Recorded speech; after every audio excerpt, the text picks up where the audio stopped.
این آستان چو باغ جنان پایدار باد، چون مهتاب در فلکش برمدار باد.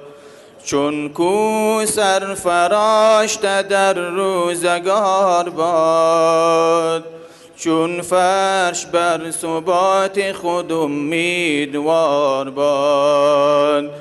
تا ابر و باد و دور قمر گرم کار باد، دارالعلوم عالیه دارالقرار باد. دارالعلوم عالیه دارالقرار باد.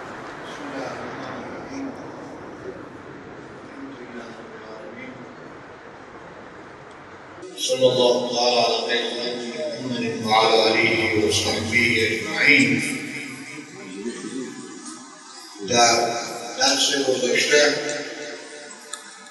تعریف ایمان به یک عبارت از تصدیق، باور قلبی با گرایش قلبی و اقرار به زبان نسبت به او چیزهایی که اساسات دین تشکیل میده، با فرق اینکه تصدیق رکن اصلی نباشه، زوال و عدم او معنای عدم ایمان و اقرار به زبان رکن غیر اصلی و اساسی نباشه و در صورت اکراه ملجئه که تعریف حق دادم شده بود، برای یک شخص رخصت بود که کلمات کفرآمیز بگه اگر اکراه ملجئه باشد و بخش عمل را هم ذکر کردیم که اعمال صالحه اگرچه که در ماهیت ایمان داخل نمی باشد، اما این دنیا که تأثیرات نداشته باشد، سبب انشراح و زینت ایمان نباشده، زینت دهنده ایمان را کامل کننده می باشد، سبب رشد و ترقی و اعلای درجات شخص می باشد در جنت. و بیان کردیم که یکی حکم به ایمان یک شخص که در یک خانواده زندگی میکنه که پدر و مادر مسلمان نباشه، هنوزی طفله، این فرزند طفله، نوزاده، چون در خانواده اسلامی تولد شده، چون که پدر مسلمان نباشه، اگرچه که مادر کتابیه یعنی یهودیه و یا نصرانیه باشه، بازم حکم به ایمان این فرزند باشه.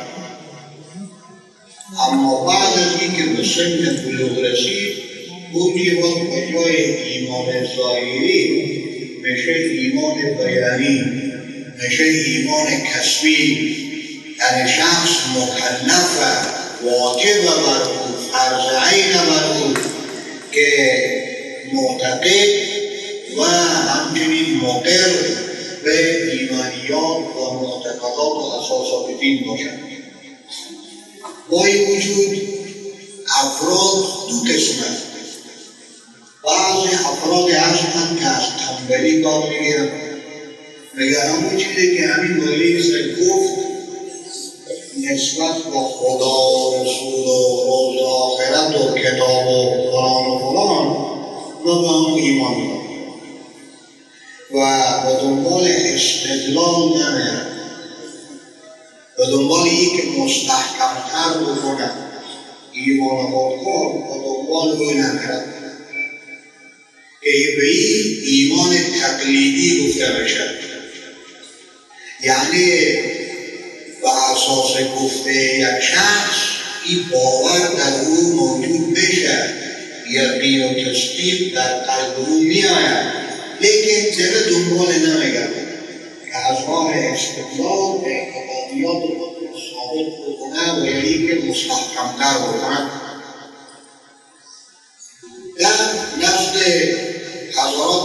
سنت و جماعت مطلقاً ایمان تقلیدی صحیح می باشد، اما شخص گناهکار به این طرح استدلال کرده، زیرا چیزی که تقلیدی بود او در معرض تشکیک و زوال می باشد، چون خود او دلیل نیاورده، خود او صاحب دلیل نمی باشد، پیش او دلیلی نیست. اگر محض یک کس بیا اعتراض وارد کنه، شاید که یک تزلزل ایمانی در او وجود بیاید، اما دیگری ایمان استدلالی نباشد که با استدلالات عقلی و استدلالات نقلی، هر نوع استدلال مبنی بر وجود خدا، مبنی بر وحدانیت خدا، مبنی بر اتصاف خدا به صفات کمال، مبنی بر اینکه عقل بیان میکنه لزوم بعثت و رسالت را، عقل تقاضا میکنه که روز قیامت باشد، نه مختصر جا خود ببایست که هر فرد مسلمان دلیل عقلی و نقلی به پیش خود داشته باشه، یعنی کشف کنه. این را گفته میشه ایمان استدلالی، خیلی جایگاه بلند داره و شخص به اساس تب و تلاش به خاطر استدلالات بیشتر پیدا کردن این صاحب ثواب میشه، زیرا هرچه استدلال بیشتر داشته باشه به همون اندازه ایمان او راسختر میشه و استحکام در ایمان او بیشتر میاد، کسی نمیتونه او را فریب بده. پس ایمان می باشه یک لباس معنوی که پروردگار خداوند تبارک و تعالی به یک انسان بخشیده و می بخشد و این لباس که کسی زیبتن بکنه او زنده جاویدان می باشد، او محترم عند الله می باشد و سبب نجات او در روز قیامت می شود. اما اگر خلع لباس معنوی ایمان بود او را گفته میشه کفر. پس میبایست همونطوری که ایمان را بشناسیم و باید بشناسیم کفر را هم بشناسیم. کفر چیه؟ عدم باور و تصدیق و یا باور به اون چیزایی که خلاف عقاید و حدود و اساسات دین میباشه. یک شخص از خالی و ذهن بالکل هیچ چیزی نسبت به امورات و اعتقادات دینی و اساسات دینی و او وجود نداره، این هم کافر، بالکل به ذهن و خطور نکرده. مسئله توحید، مسئله رسالت، مسئله معاد و اون چیزهایی که در ضد صدا می باشد. پس همین که تصدیق نداره، عدم تصدیق وجود نداره، خالی و ذهن بازم حکم کفر به شخص داره. و یا اینکه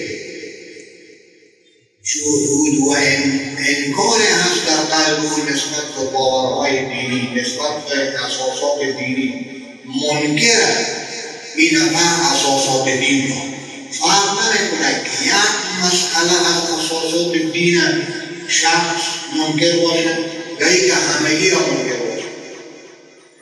خدا را به وجود و وحدانیت او قائل، لیکن محمد مصطفی علیه السلام را پیامبر ندانستند یا پیامبری او را مختص به عربها دانستند و یا اینکه اعتقاد باور به معاد نداشتند، اعتقاد باور به کتاب آسمانی نداشتند، اعتقاد باور نداشتن میمونه که منکر وجود او چیزی که خداوند تبارک و تعالی به وجود او تصریف فرموده.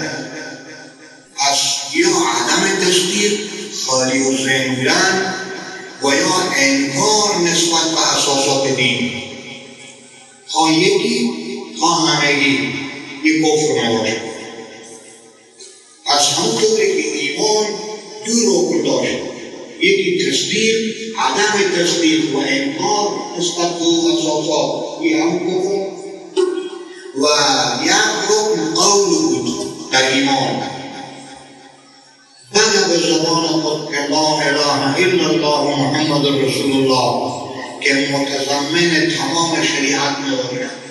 برخلافی قول، اگر یک چیزی و یک سخن از زبان او قصداً، عملاً یا به قصد سخریه یعنی تمسخر و توهین و استهزا نسبت به امور دینی سرزن، سبب از برای کفر کنه شد. این که معاذالله بگم که در قرآن یا در شریعت ظلم شده نسبت به زنها، خیلی گفته خطرناکه، کفری که یک شخص همین کلمه از زبان خود بیرون بکنه. این که حقوق میبایست مساویانه بود در مابین زن و مرد، این که میراث چنین و چنان کردن، این که فلان و فلان کردن، یا این که بگم که قرآن کم و کاستی دارد، قرآن بیشتر بوده تحریف صورت گرفته و از این قبیل چیزهای دیگه از فرضیت نماز منکر باشد، از فرضیت فرائض منکر تو مسئله قلبی توهین بکنه به نماز، توهین بکنه به امور دینی، عملاً با حالت صح و یعنی با حالت ای که به هوش می باشد، کدام سکر و مستی در اون نیه، کدام مدهوشیت و دهشت ذهنی در اون موجود نشده که از خود بی خود باشد، سهو و نسیان و خطا از زبان او سر نزده، بلکه عمدن و قصدن به اختیار خود به دور جبر و اکرام یک شخص کدام سخن بده نسبت به امور دین، این کفر میباشد. و اعمال همونطوری که در ماهیت ایمان داخل نمیباشد، ترک اعمال یعنی ترک خود نماز و روزه و حج و زکات و امور دینی، اگرچه که فسق هست، فجور هست و نورانیت شخص کم میکنه، زیب و زینتی را که ایمان به وسیله عمل صالح میتونست به دست بیاره، او زیب و زینت را دور میکنه از او، لیکن اینطوریه که به سبب ترک اعمال صالحه یا انجام اعمال سیئه و معصیت، اگرچه که معصیت کبیره باشه، یک شخص کافر باشه در نزد اهل سنت و جماعت، وفقهم الله و بصرهم الله، اینطوریه که او کافر باشه. اما برخی از اعمال ناشایست، برخی از معصیت ها چون دلالت میکنه بر عدم تصدیق قلبی، دلالت میکنه بر انکار قلبی نسبت به اساسات دین، از دو جهت این شخص کافر گفته میشه اگر همین کار انجام بده، سجده به غیر الله بکنه و قصد عبادت، همونطوری که مشرکین دیگر هم با خدا سجده میکنه و هم میاد به نات و منات و قبل سجده میکنه و قبل سجده بکنه با خاطر عبادت، این کفر، این شرک، که شرک هم این کفر میباشه. اگر معاذالله قرآن عظیم شان قاره بکنه، اگر با قرآن عظیم شان بی احترامی فیزیکی بکنه، این کفریه که یک شخص مرتکب شده، که ظاهرا کو عمل انجام داده، لیکن این عمل رو دلالت میکنه برای که این معتقد و باورمند به قرآن عظیم شان، سخنان قرآن عظیم شان این دال برای که به قرآن اعتناع نداره، به کلام الله اعتناع نداره، به خدا و به دین اعتناع نداره، از بیخاطر حکم کفر میشه به شخص. ولیکن کفر دو قسمت، یکی کفر اصلی، یک نفر در گروه‌ها در کشورهای کفری تولد او رو کفر شده، هندوی، نصرانی، بودایی، مجوسی، یهودی و از این قبیل خیلی انواع دیگه از خود اعتقادات کفری، یعنی زندگی و نشأت رو در همون خانواده شده. آیا گفته میشه کفر اصلی و یکی نباشه کفر عارضی که شخص پیشتر مسلمان بود، کلمه گوی پیغمبر آقا علیه السلام بود، لیکن بعداً به اساس طمع‌ها و حرص‌ها و آزها و به اساس جهالت‌ها کلمه کفر از او سر می‌زند، اراده کفر می‌کند که من که با خارج برم چنین می‌کنم، کافر میشه. یعنی اراده این که اراده می‌کند اگر من برم با خارج من کافر باشم، معاذالله، نصرانی و یهودی باشم، معاذالله، فلفل و اینکه کافر باشم. این را گفته میشه کفر عارضی. همون چیزی که بیشتر گفته نسبت به باورهای اسلامی و ایمانی او انکار بکنه از باورها، گفته اختلاف شده قصدن عمدن در حالت گوش بدون جبر و اکراه وگر این میشه کفر عارضی. فرق در میان کفر اصلی و در میان کفر عارضی. و کافر اصلی هیچ مسلمان قرضدار نمیشه.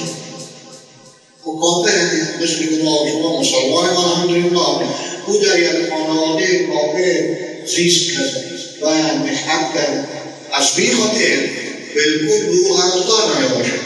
مکلف است به ایمان و ایمان میاره بیاره نمیاره نیاره و او خودشو مسئول همین عقیده خود باشه. و لیکن سخن به سر کفر عارضی میباشه که یک نفر بعد از اینکه مسلمان بود بیاید مرتد بشه از اسلام. این جرم او سنگین میباشه، جرم او در دنیا هم محافظه میشه شخص نسبت به کافر اصلی. همین سیکه که به افغانستان میباشه افغانی هم لیکن هندوی افغانی هم سابقا یهودی هایی که بی بازار عراق رو بودن افغانی هم او از اول کافر بوده. اگر در یک کشور اسلامی بعض از رعیت های کشور اسلامی کفار تشکیل بده او گفته میشه این کافر اصلیه و ذمی میباشه. حکم ذمی اوه در شریعت مقدس اسلام که خون او مانند خون مسلمان، آبروی او مانند آبروی مسلمان، مال او مانند مال مسلمان. امام اعظم رحمه الله میفرماید که اگر کسی عمدن یک کافر ذمی را بکشد قصاص میشه. مسلمان کافر ذمی را کشته عمدن باید قصاص باشه. اگرچه که امامهای دیگه میفرماید گناه کرده معصیت مرتکب شده ولی که چون کافر بوده بس به خاطر قصاص نمیشه. یعنی بکنیم خون او، مال او و آبروی او مثل آبروی مسلمان باشه. و یکی دیگه از کافر مستعمل که میره از بیرون وطن از کشورهای کفری میاد همراه پاسپورت میاد، همین که ویزا بود صادر شد که تو به این کشور اسلامی آمده میتونی، یعنی پادشاه اسلام، پادشاه کشور تصمیم کرده که هیچ مسلمان در این کشور که تو قرضدار نباشه. کافر مستعمل هم تا هنگامی که به این کشور باشه به اساس اون پاسپورت و ویزا حکم شرعیه که میبایست به او کسی قرضدار نباشه. ولی که اگر کسی او را کشت گناهکار بشه اما قصاص و چیزا لازم نمیشه.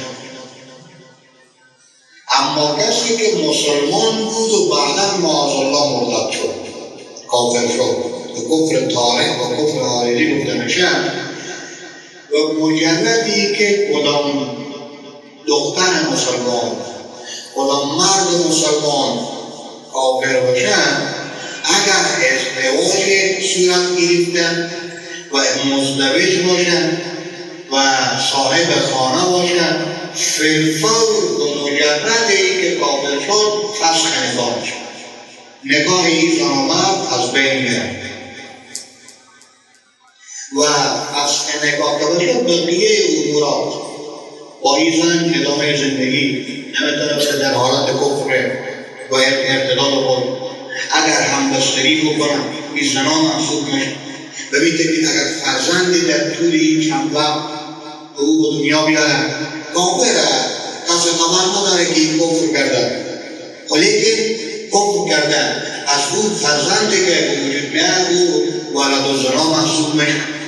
لیکن اگر قاضی اسلام خبر شد لیکن این مرد کفر کرد، کلمه ارتداد آمیز و زبان رانده، اگر زن باشه معاذالله زن بندی نشه تا اینکه یا توبه بکنه پس دوباره مشرف به ایمان بشه یا اینکه همینطور به بندیخانه بگه. ولی اگر مرد باشه تا 3 روز به او مستحبه که فرصت داده باشه، پس برگرده شبهه داره، شک پیش بود و سؤال داره، اعتراض داره، علمای اسلامی را قاضی مسلمان و پادشاه اسلام به او عرضه بکنه تا اینکه با او گفتگو بکنه با مشکل و شک و شبهه را برطرف بکنه. لیکن اگر بعد از 3 روز این نفر برنگشت حکم اسلامی میاد که من بدل دین و فقتلوه، کسی که مرتد بشه از اسلام باید کشته بشه. مردی که مرتد از اسلام باشه او باید کشته بشه. این حکم شرعیه، یک حدیث نیست بلکه نزدیک به تواتر میباشه. احادیثی که در این مورد ذکر شده یم خبر واحد، یم خبر واحد، یم خبر واحد، تقریبا نزدیک به 60 یا 70 حدیث پیرامون همین که پیغمبر خدا علیه السلام چنین فرموده، اصحاب مبارک کرد چنین عمل کردن نسبت به خود متقین، این حکم ثابته، حکم اجرا باید باشه. و عین حال به مجردی که کافر شد تمام اعمال او چیزی که نیکی انجام داده، اگر عبادت، اگر کارهای قربت و ثواب انجام داده، همگی حبطه میشه، همگی ضایع میشه. ومن یکفر بالایمان فقد حبط عمله وهو فی الاخرة من الخاسرین. کسی که کفر بورزد به ایمان مرتد باشه فی‌الفور تمام اعمال حسنه او ضایع شده. اگر همینطور بمیره و کشته باشه وهو فی الاخرة من الخاسرین و جمله خساره‌مند حامل میشه. اگر دوباره مجددا ایمان آورد در صورتی که قانون او راضی باشه، قانون او سابقا قانون او بود راضی باشه، پس به مهر جدید، به نکاح جدید میتونه که این با هم دیگر همون زندگی خود دوباره مجددا آغاز بکنه و این همه عبادت‌هایی که کرده و ممکن نیه که پس این فضا بیاره و غیر حجی که کرده، حجی که کرده او رو باید دوباره پس انجام کنه. این کفر عارضی میباشه. چون ایمان دانسته شد از او چیزی که به او ایمان باید آورده باشه، یعنی مؤمنی او باید چرا باشه. 3 چیز باشه: مؤمنی کلی، گفتیم توحید، نبوت، معاد. این 3 چیز از جمله اساسات خود دین تشکیل میشه. از چون توحید مخدوم دوتای دیگه، اگر پیغمبر میاد به خاطری که قول لا اله الا الله تفلح، دعوت به طرف توحید و معادی هم که هست، ثواب و عقاب هم که هست و به اساس همون توحید داره. از همه اینا مومن و همگام و یا نتیجه توحید میشه. سنگ تعداد به این خاطر خداوند تبارک و تعالی خود او در قرآن عظیمشان بیان می‌فرماید که شهد الله انه لا اله الا هو، خدا شهادت می‌دهد که بجز او معبود دیگری نیست، واحد یکتا لا شریک له باشد. و اولو العلم صاحبان علم، ملائکه هم که قرآن عظیمشان می‌فرماید والملائکه و اولو العلم، اینا شهادت می‌دهد که خداوند تبارک و تعالی یکتا میباشد. بلکه پیغمبر مبعوث میشه به خاطر وما ارسلنا من قبلک من رسول الا نوحی الیه انه لا اله الا انا فاعبدونی. هیچ پیغمبر را بیشتر از شما ای محمد علیه الصلاة والسلام نفرستادیم مگر اینکه ما به او وحی کردیم که انه لا اله الا انا، به جز من پروردگار دیگر معبود نباشد.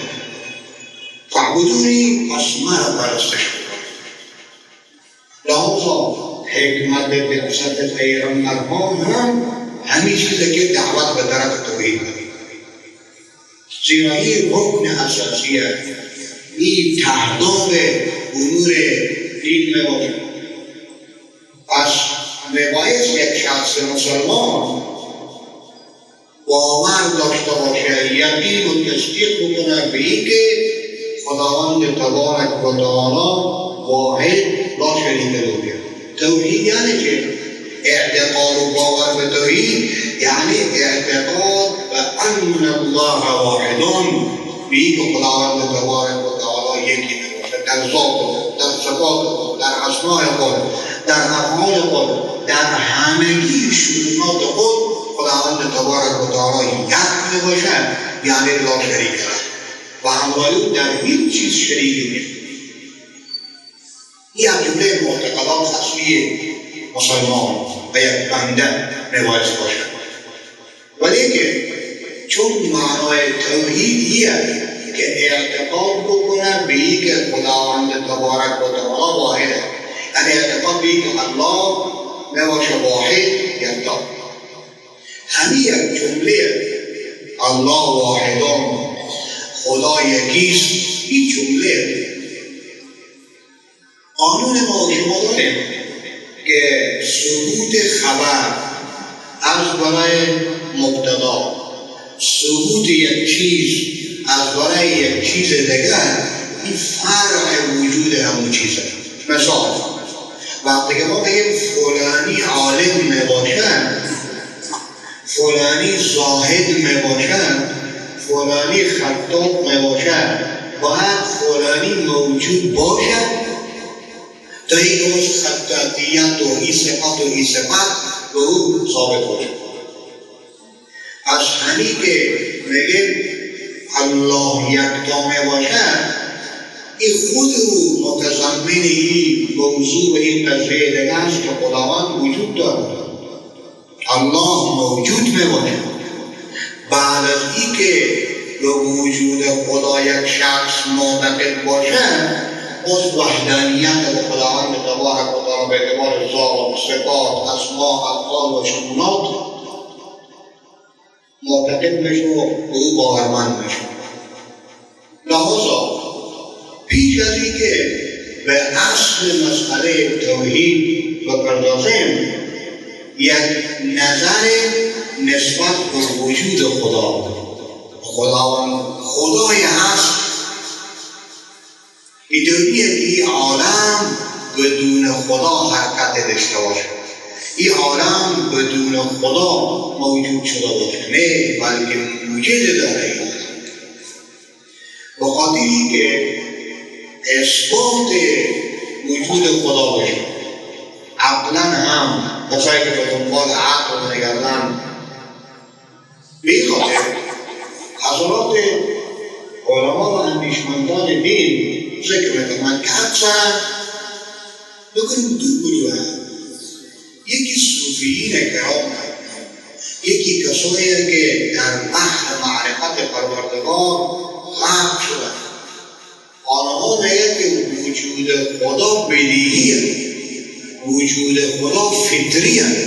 در فطرت هر شخص نهاده شده که الله موجوده.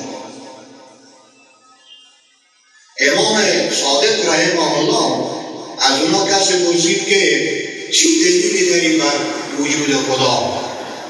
فرمود آیا اگر به داخل دریا کشتی بشکنه بخواه غرق باشه شنام یاد نداشته باشه، یعنی خود تو بخواه غرق باشی شنام نداری، هیچ وسیله دیگه نیست، باز هم امید به یک چیز داری که تو را نجات بده.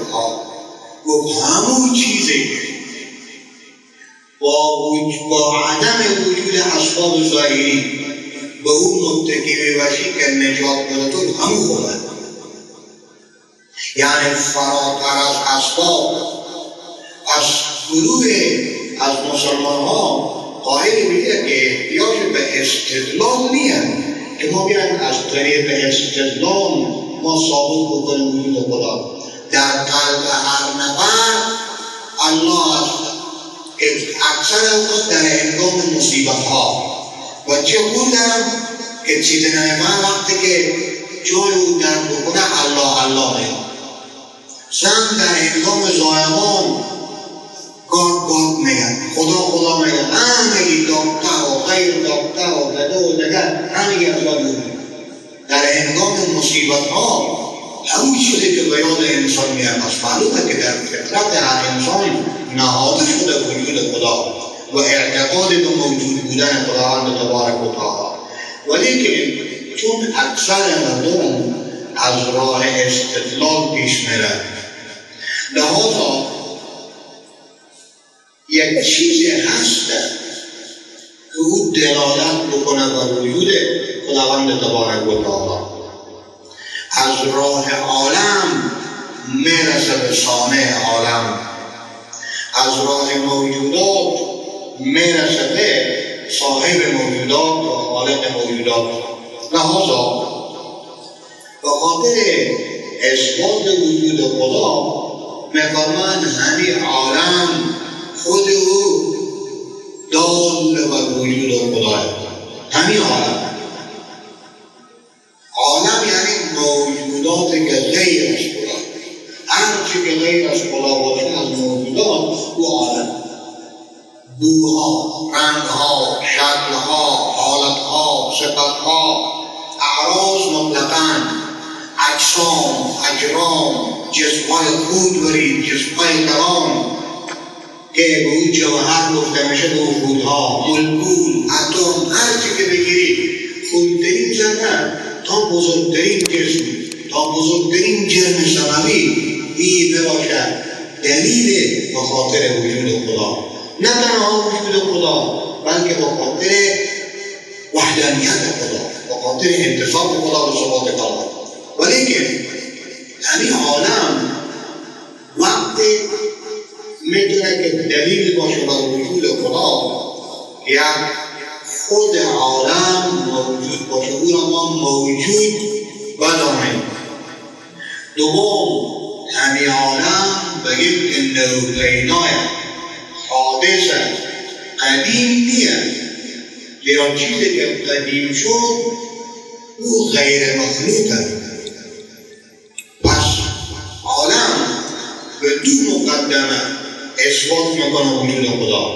یک مقدمه ای که بگیم عالم موجوده، یک و غیر از کسی که دیوانه باشه و دیوانه بالکل مولکولیایی دیگه هر کس معتقد باور داره به که حقا یکن اشیاء ثابت.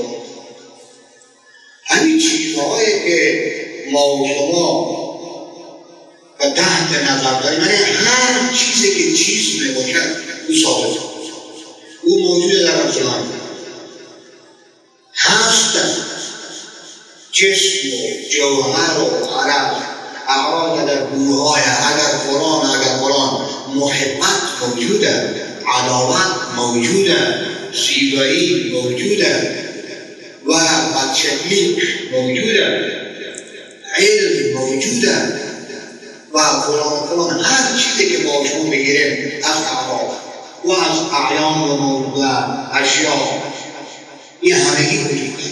هیچ کسی در دنیا شما سراغ نمیکنه که او بگه که عالم وجود نداره، این همگی خواب و خیاله. این چیزایی که ما شما میبینیم این همگی خواب و خیال نداره. این تو کسی وجود نداره که بگه عالم موجود نداره، بلکه دلیل داره موجود، ولی که عالم موجوده. والعلم بها متحقق، از راه علم به وجود عالم پیدا. چرا؟ بخاطر که همین چیزهایی که هستن و عالم تشکیل میدن یا میباشه از جمله محسوسات، چیزهایی که تحت حواس ما شما، حس ما شما، یعنی گویایی، بینایی، ذائقه و لامسه و شنوایی، او را درک میکنه و تحت حس میباشه، میتونه احساس بشه. یا این که نه محسوس نیست، از جمله خود معقولات محسوس نیست، از حالت احساس و حواس، از دایره حواس او بیرون میباشه. اما چیزی که محسوس باشه، یعنی به داخل دایره حواس باشه یا به پیش بینی شما، یعنی حس او را درک میکنه یا اینکه غایب از حس. اگر به پیش رو باشه، نزدیک باشه،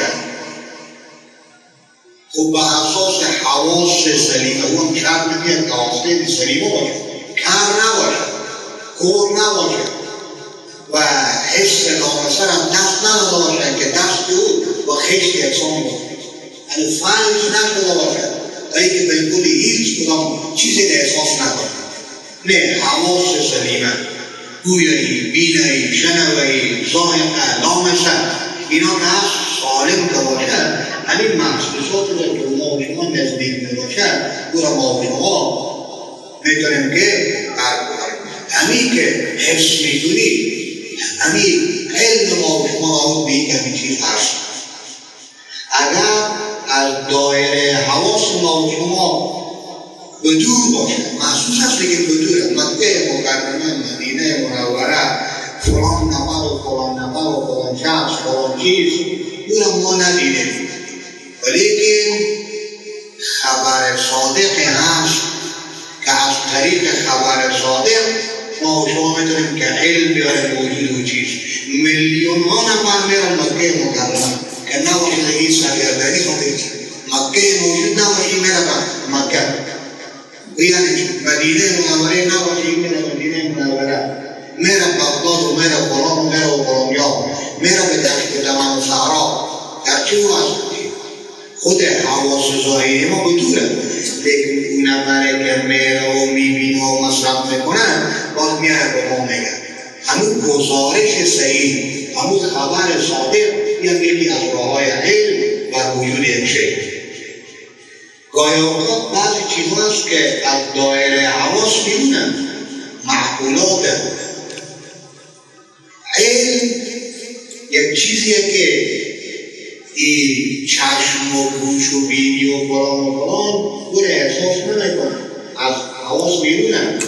از یک چیز دیگه هست به نام عقل سلیم، عقل که او باز درک میکنه اون چیزهایی که از احاطه بیرون باشه. لحاظا حواس سلیمه و خبر صادق و عقل، اینها سه وسیله دیگه بر اشیاء میاره. تنها ما علم نداریم که دلالت بر وجود میکنه، نه، علم و معلومات هم میتونه بیاره، علم و بر ممتنعات هم میتونه که بیاره. یک چیز وجود نداره، شما تئوری او یک تصور میکنه و در مورد او بعضی از معلومات حاصل میکنه، بعضی تصورات میکنه. نه، این با اسباب علم، ولیکن با وجود او میبینیم که اثر هم از او صادر بشه و ظاهر بشه. صدور آثار از معلوم اثر صادر نمیشه ظاهر بشه، از ممتنع اثر ظاهر نمیشه. میگه به این گل خوشبویه، این رائحه موجوده، این رائحه طیبه، بوی خوبه، این بوی بده که در اثر او به مشام رسیده. این زیبایه، این بدشکله که در اثر او به بینایی آمده. این قد بلنده، این قد کوتاهه. این علم مثلا موجوده و اثر او که انکشاف این مرد صاحب علم بچره خیلی از علوم به گوش او منکشف کرد. پس با این که اسباب علم هم دلالت میکنم ما را به یک مطلوب میرسانه، این که باز بیشتر دلالت میکنه بر وجود این عالم، بباشه اثرات. آب موجوده، آتش موجوده، بگی موجود نیه خود من داخل. اگر آتش موجود نیه خود من داخل، اگر خود موجود نیه خود من به دریا سیب و غرق میشه یا نمیشه. از چون که هر کدام اثر هم به اون مرتب نباشه، وجود اثر دلالت بر وجود مؤثر میکنه. پس عالم موجود گاهی اوقات یک وجود نسبت به وجود دیگر که بگیره این وجود کل عدم. پس میگه کل شیء هالک الا وجهه، بغیر از خدا دیگه هر چیز که هست هالک میباشه. در معرض هلاکت، چیزی که در معرض هلاکت بود دوست که همه دیگه باشه هلاک باشه. چیزی که وجود او عارضی بود، وجود او عاریتی بود، او چون همیش در معرض عدم. هرگاه خدا بخواهد جوان و طفل و پیرمرد و پیرزن و فلان ندارد. هر وقتی که خدا بخواهد، چون این وجود ما و شما عارضیه، وجود ما و شما عاریتیه، ذات ما و شما تقاضای وجود نمیکنه. پس این وجودی که داریم نسبت به وجود ذوالجلال، نسبت به وجود ذاتی خداوند تبارک و تعالی کل عدم، مثلی که وجود نداشته باشه. به این خاطر صوفی بزرگوار چی میگه؟ میگه همه نیستن آنچه هستی توی. همه نیست بیمانه که موجود نیه. صوفی عارف و بزرگوار کی میگه که این چیزا موجود نیه؟ نه، به خاطری که در معرض حقیقت نسبت به وجود خدا یک قدر هیچ وجود نداره. از وجودها فرق، این وجود تایی وجود، این وجود تایی وجود، اثرات وجود فرق میکنه. از عالم موجود این به یک مورد، همین عالم بدیل نمیباشه. از عالم نو پیدایه، مطلقا هم قدیم نمیباشه، از طرف ماضی هم و گذشته هم قدیم نمیباشه. بعضی به خاطری که مردم بازی بگن میگه از این طرف قدر اثر او تولد بشه، باز این پسر صاحب قدرم دیگه، یعنی میتونه هر چیز از چیز دیگه، لیکن از او طرف، از طرف گذشته قدیمه، از او طرف عالم به موجوده و به خالق احتیاج نداره. یکی دیگه باز میگه که نه، بالکل از عالم مطلقا قدیم، ولیکن ثابت میکنیم به که عالم حادثه، نوپیدایه، پیشتر نبوده، از صحنه عدم، از نیستی به هستی آمده. بس وصلی الله تعالی علی خیر خلقه محمد و علی آله و صحبه اجمعین.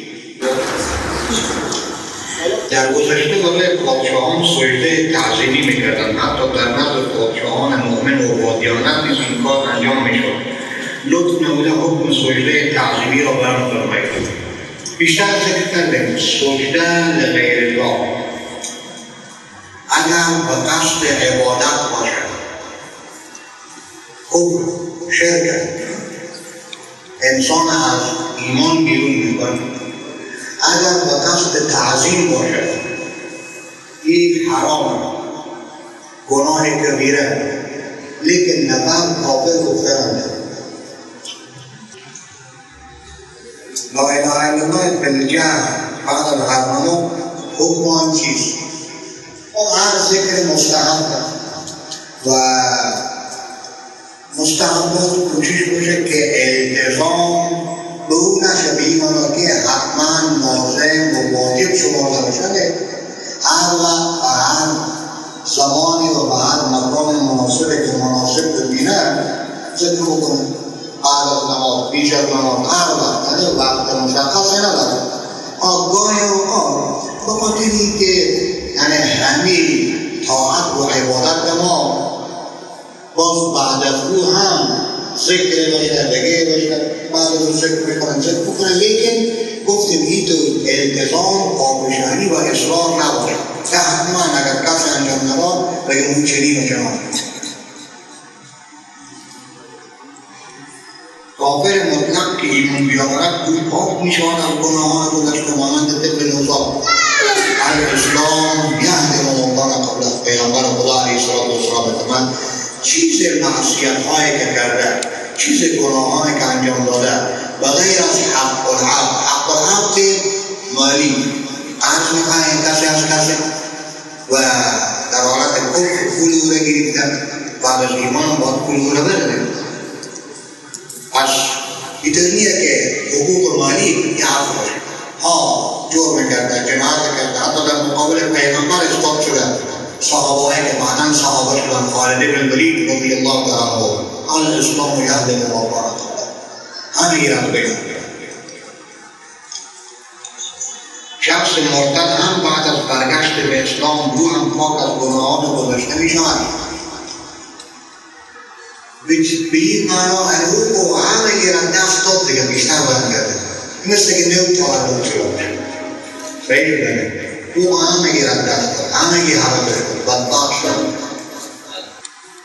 امروز سوالی در بین مردم مطرح شد الله جل جلاله در کجاست؟ انشاءالله در بحث خود صفات خداوند تبارک و تعالی که میباشد تقدسات روی بحث این موضوع نشد. بعد از نماز فرض مثلا شام ظهر گفتن که بعد از اون نماز سنت است، بعد نماز سنت را فوراً بخوانیم بهتر است، یا بعد از فرض اذکار و دعا بخوانیم، بعد از اون نماز سنت بخوانیم. از پیغمبر خدا علیه السلام ادعیه هم ثابت میباشد که دعا کردن، لیکن دعا خیلی طولانی نباشد. شما گفتید که صوفیان کرام قائل بینند که وجود خدا بدیهی و فطری است و در یمن و در عین ها در اوائل قبیلتان ارشاد کنید ایمان بدون است، ایمان تقلیدی و ایمان استدلالی و کسانی که ایمان تقلیدی می داشته باشند گناهکاران و بدون شک گناهکارند و بدون شک اساس ایمان را توحید تشکیل می‌دهد.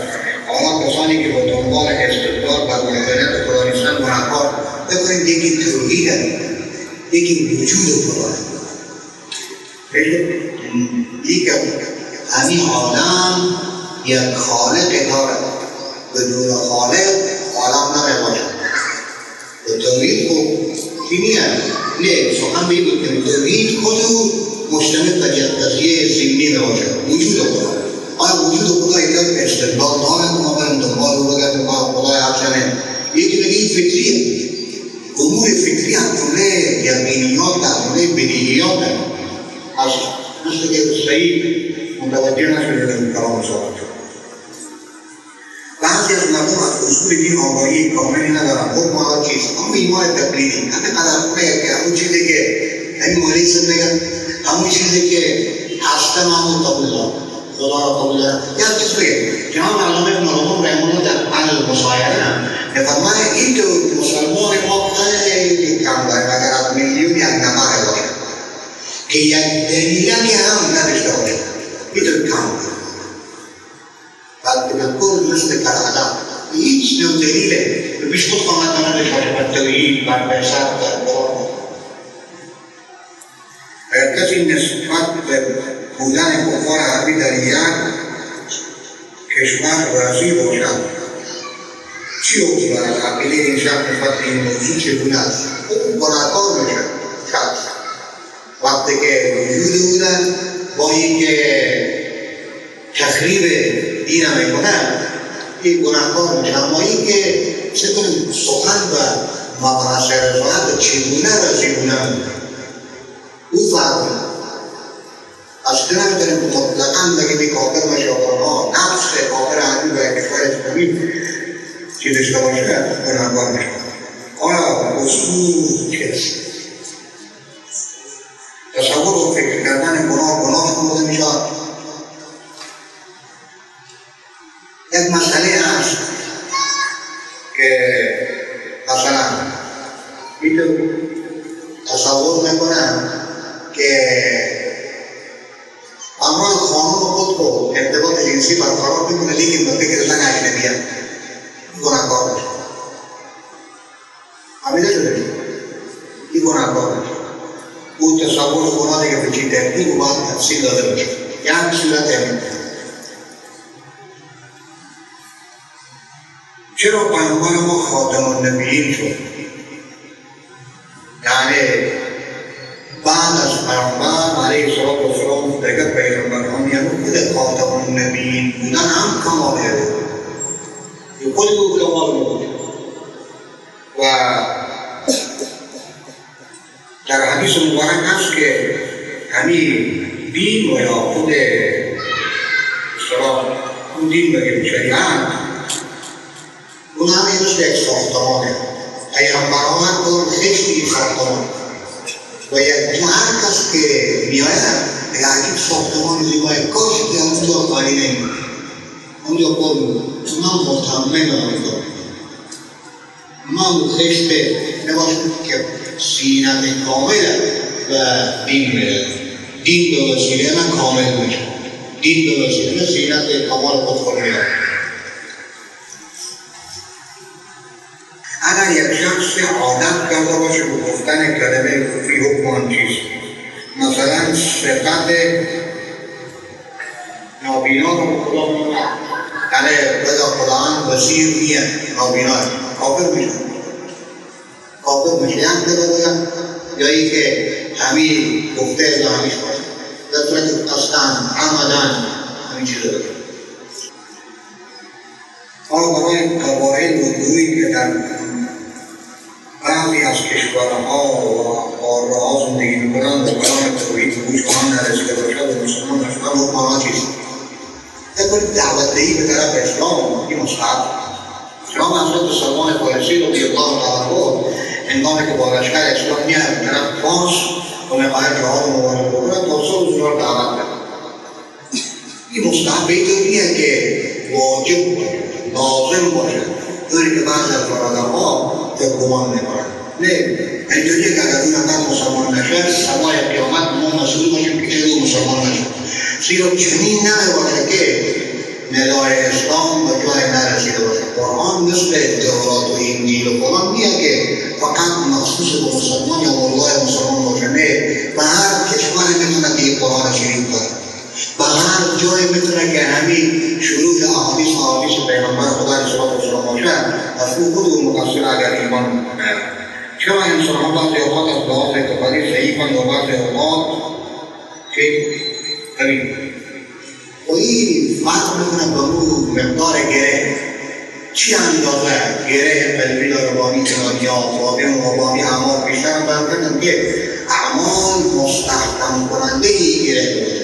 هرچه تسلط باشه و هرچه استحکام بر حضور دین باشه او اندازه قوت پیدا میکنه او اندازه نورانیت پیدا میکنه. پس به خاطری که از اعمال دین دور میشه نکنه.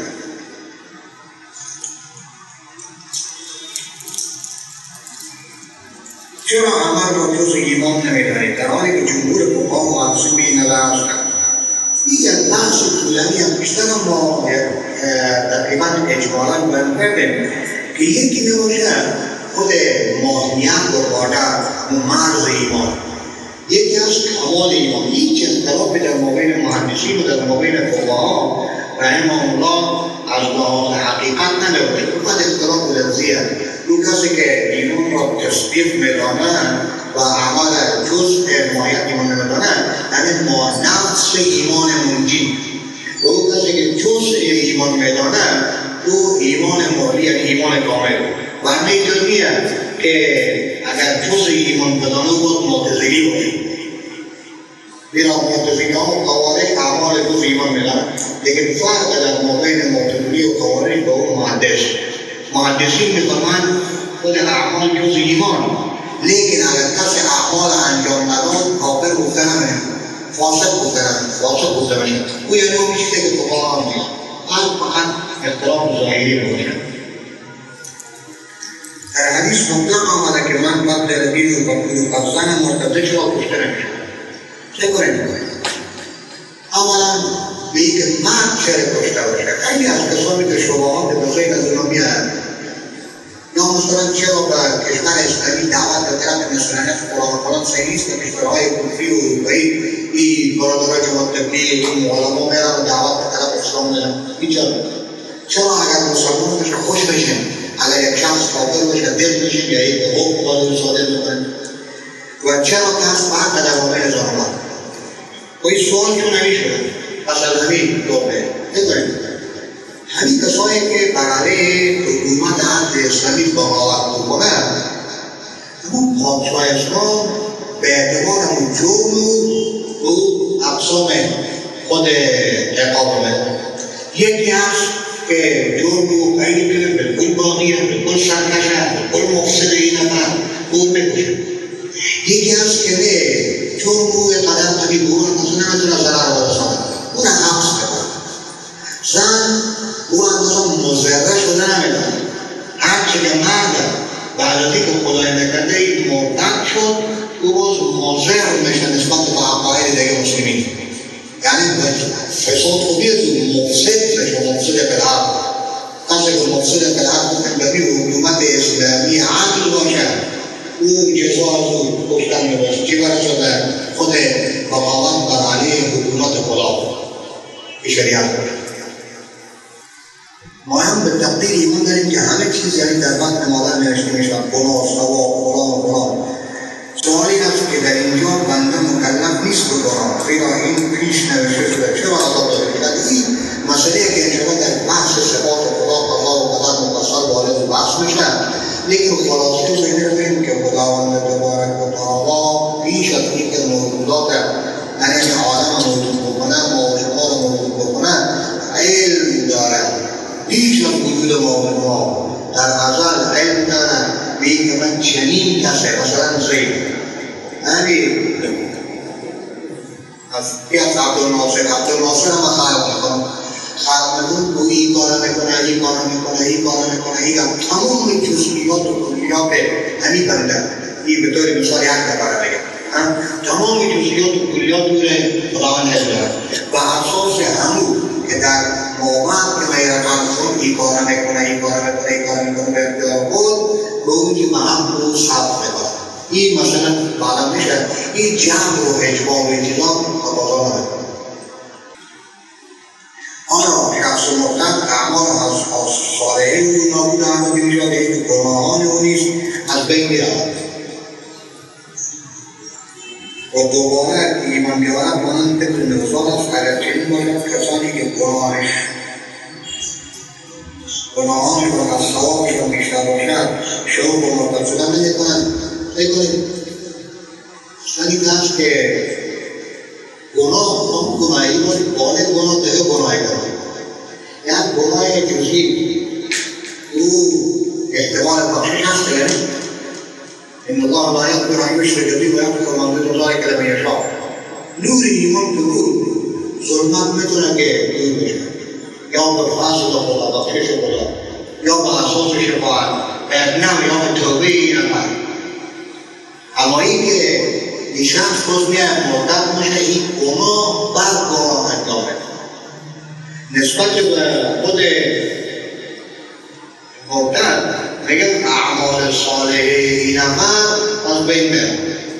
او گناه رو آنقدر باز گناه کمان دیگر مرتکب شده اون گناه دیگر بالکل ریز قرار میده. اینه که او گناه رو از بین میره. این باز رأس گناه انجام داره. او گناه بود که او را به جهنم همیش نمیگذاشته. یک دفعه او برکت نور ایمان از جهنم بیرون میشد، آخر او به جنت بود. این که هست که بالکل جنت هم دست داره. در فرضیت لا اله الا الله محمد رسول الله کدام آیت دلالت دارد؟ واعلم انه لا اله الا الله محمد رسول الله اینا همه یک از حالات قرآن از مشکل ایمان به یک وجود لازم هست از ایمان به خود لا اله الا الله هست، ایمان به محمد رسول الله هست. آیا موحد از مؤمن از لحاظ عقیدتی فرق دارد؟ چون تعدادی موحد را توجیه دیگر می‌نامند و مؤمن را توجیه دیگر. بکنید فرق یکی این چیزه که مسلم و مؤمن، مسلمان و مؤمن. ایمان و اسلام در مورد اهل سنت یکی، هر مسلمان مؤمن، هر مؤمن مسلمان. یکی موحد و مؤمن. و بعضی از برادرها که به گفته خودشان بعضی از خود امور را که او شرک میدانند یا توجیه میکنند همون انجام نمیده به ما موحد. به ما موحد زیرا به این کار انجام نمیده این بدعت از ما موحد. ورنه مسلمان فهمی موحد نباشد. موحد اعتقاد و وحدانیت خداوند موحد. آیا جهالت بعضی از جهال نسبت به امورات اعتقادی خود شمرده میشوند یا خیر؟ نه. ولیکن یاد بگیریم که فرق در مابین امور اعتقادی ضروریات دینه، وجود خدا به این ترتیب توحید، رسالت، معاد، از این چیزهای دیگر که هر کس فرضیت نماز، فرضیت روزه و چه خود هم ندارد. این کسی که تحافظ و خود خانواده مسلمان زندگی بکنه او هم بداند که نماز فرض، روزه فرض، قرآن فرض. یعنی اموری که زن و مرد و پیر و جوان و این چیزا ندارد، هر کس میداند بداند، میداند. این ضروریات بداند. جهل نسبت به ضروریات مطلقاً این معذرت شما دارد. هرچی که نسبت به قطعیات دینه بعضی مسائل هست که خواص میدانند و لیکن غیر خواص نمیدانند این مسائل و لیکن فرضی نمیدانند. یعنی چیز باید دانسته باشد اما قطعیات دینه در صورتی که نسبت به او جاهل باشد حتی از او منکر باشد. خب به مجردی که چون نمیدانه منکر کنه این کفر قول دادن. اما اگر بعد از این که موضوع فرمان بیماری شد همین کمی که تو میگی اختلاف دستورات شریعت ایمان او لازم نباشد باز هم کسب کنو امکان خودی اصلاح باشد او هم باز با کفر قول دادن. ایمان زیاد کم میشوند و بیشتر منزل بوده که به اعتبار اعمال همون جلال نورانیت در قلب سینه ریبایی بیشتر میاد به اعتبار بنده ایمان و مرز ایمان در وجود قرآن چیزی از زیادت نمید.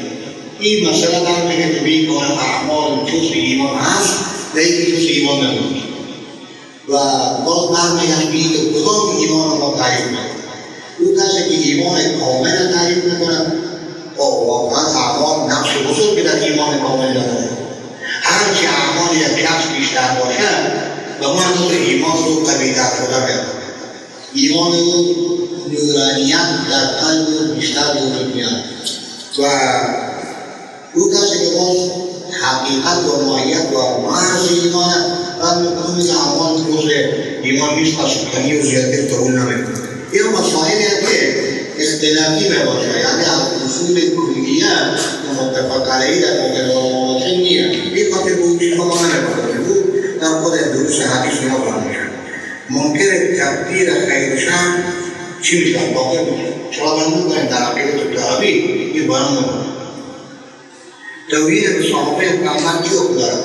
حلال شمردن توحید به صحابه حتی به ادنا مسلم و یک فرد معمولی مسلمان دشمن او را حلال دادن بود. یکی را که دشمن بده این معصیت دارد. سب المسلم فسوق و قتال الکفر ولیکن یکی حلال شمردن معصیت در صورت اون معصیت قطعی ثابت شده باشه که واقعا معصیت به حدیث باید مثبت شده باشد حلال شمردن الکفر که باید باشه به ثابت شمردن. بعضی از مردم مانند ماتریالیست‌ها برای هر یک تحکم دینی و هر مسئله دینی دلیل عقلی می‌خواهند این دو تفکر چگونه است و یا این افراد چی با این افراد چی باید و هر مسئله و عقیده دینی دلایل عقلی هست و هر مسئله دلایل عقلی هست که ما کوشش ما بری است که با دلایل عقلی هم دو هم بکنیم و یک خوب واصل بشه این موضوعات